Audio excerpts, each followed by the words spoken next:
आप जानते हैं कि एक भक्त जो कृष्णा जी के प्रेम में लीन थी और अपने अंतिम समय में कृष्णा जी की मूर्ति में समा गई थी।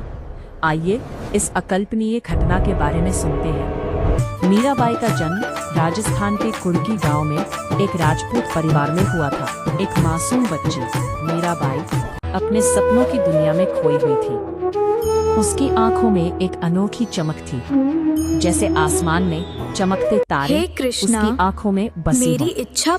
एक दिन जब उसने एक भव्य बारात देखी, उसके मन में एक सवाल कौन था, मेरा दूल्हा कौन होगा। उसकी माँ मुस्कुराते हुए भगवान कृष्ण की मूर्ति की तरफ इशारा करती है, तुम्हारे दूल्हा तो गिरधर गोपाल है। इस पल ने मीरा के जीवन को नई दिशा दी।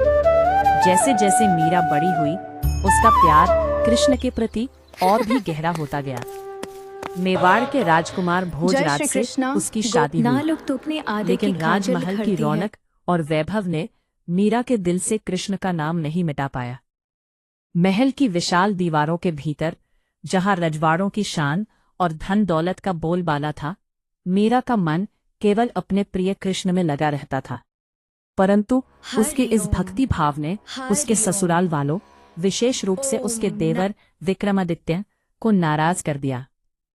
उन्होंने मीरा को समझाने की कोशिश की कि एक राजपूतानी को अपने कर्तव्यों को निभाना चाहिए, लेकिन मीरा का मन न तो राजमहल की चकाचौंध में लगा, मेरे तो गिरधर उनके गोपाल विरोध में। दोसारो विक्रमादित्य ने उसे मारने के लिए विष का प्याला भेजा, लेकिन मीरा की भक्ति ने उस विष को अमृत में बदल दिया।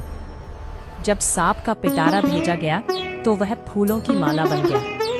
संकट में भी मीरा की आस्था अडिग रही। जैसे ही समय बीतता गया, मीरा ने सब कुछ त्याग दिया और वृंदावन चली गई। वहां जाकर उसने द्वारका का रुख किया।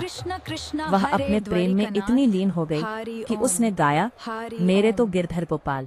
एक दिन द्वारका में जब मीरा कृष्ण की मूर्ति के सामने भजन गा रही थी, उस पल में उसने आत्मिक एकता का अनुभव किया।